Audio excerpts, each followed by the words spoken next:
So this is our pre-punched rounder. We have one large hole to rivet on our hanger upon completion of our project. And then we have 48 punched holes for doing our lacing. Because you have 48 holes, most of the time you'll do 2 colors, but 48 is divisible by lots of different numbers, so you can use 1 color, you can use 2 strands, 3 strands, 4 strands, and even 6 strands if you were that crazy. But today we're going to do 2 strands because that is what is most common. So our first step is to select our colors. So for the purposes of our demonstration, we're going with green and yellow. The length of the strands varies a little bit depending on how many strands that you're doing, but it is a safe start to go with about an arm's width. Okay? And when you cut your pieces, it is helpful to cut them at an angle for ease of threading. Okay? So, we'll do the same thing here with our yellow. Find an end.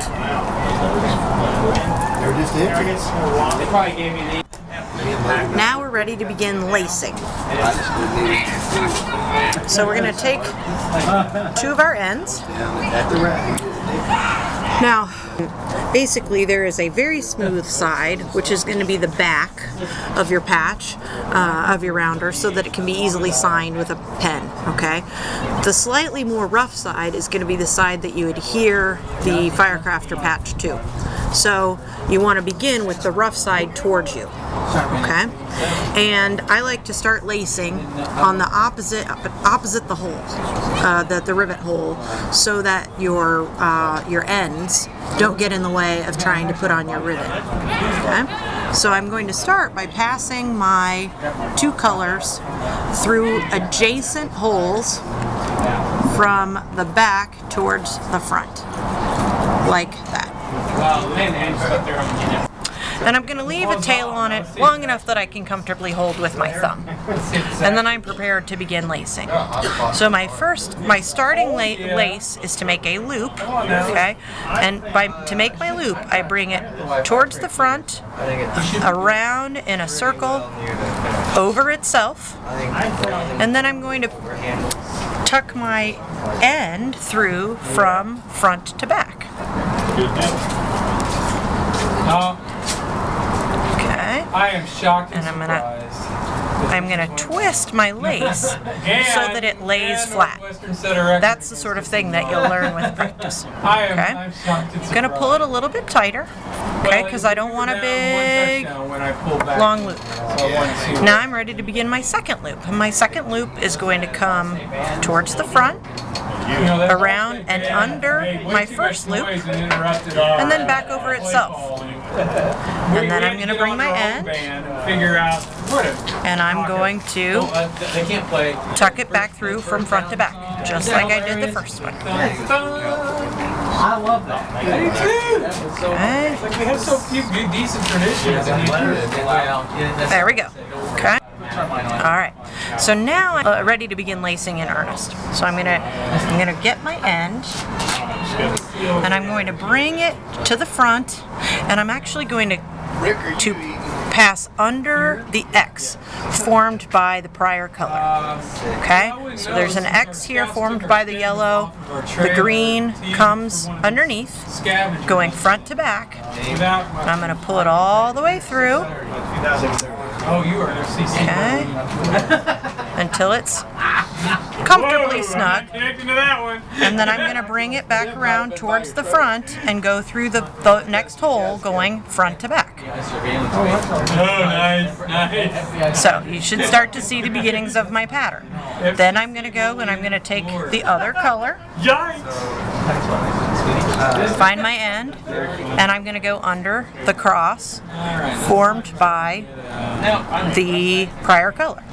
So the yellow passes under the X formed by the green. I'm going to pull it all the way through.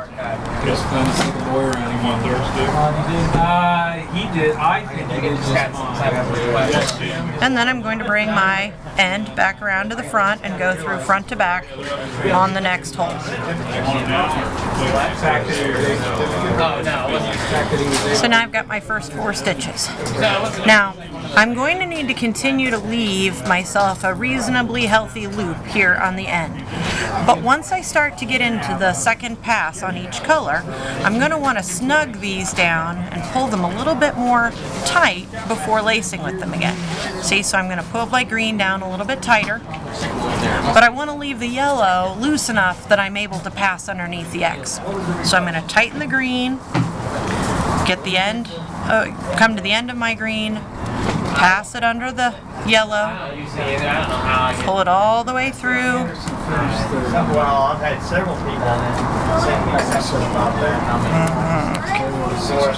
Okay, and sometimes if you get a little twist in your lacing, you've got to, you may even have to pull it back out to get the kink out of it.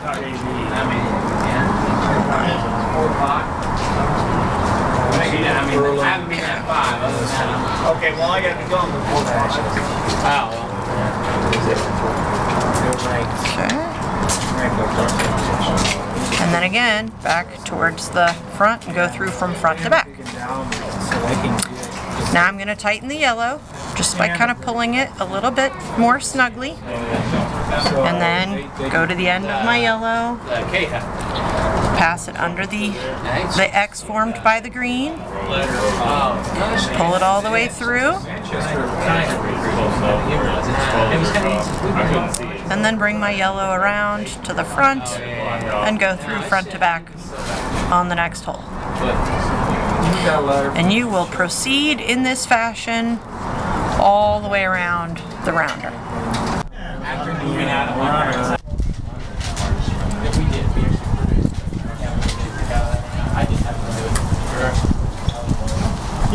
Continue tightening and tying as you've been doing all the way around.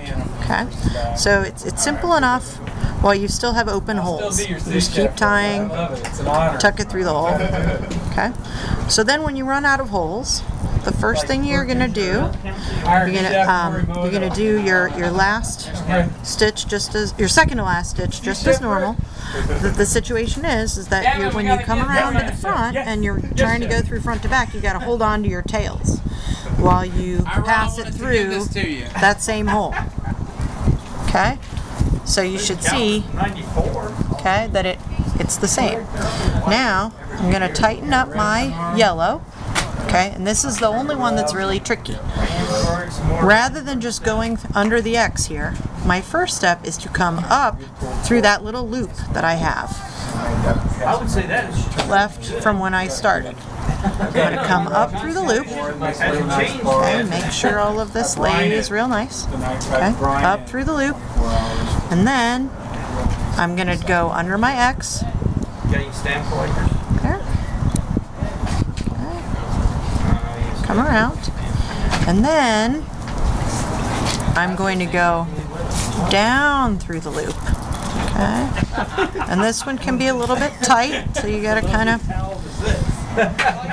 of work this one around. Okay, so there we go. See, and so that should start to look like what we want it to look like. Now, the next thing we're going to do is we're going to go ahead and take our yellow through the same hole, through our starter hole. Okay? Make sure you're holding on to this so you don't accidentally pull it through in the wrong direction. Okay? And then it's just simply a matter of tightening. So first I'm going to tighten the green just a little bit further. Then I'm going to tighten my yellow. Okay? And it requires a little bit more finagling to pull it tight, pull it through, pull it down, okay? And you're going to have to kind of push the green that you started and the yellow that you finished nice and snug in there together. And you may even have to give your starting loop just a little bit of a tug to snug it in there.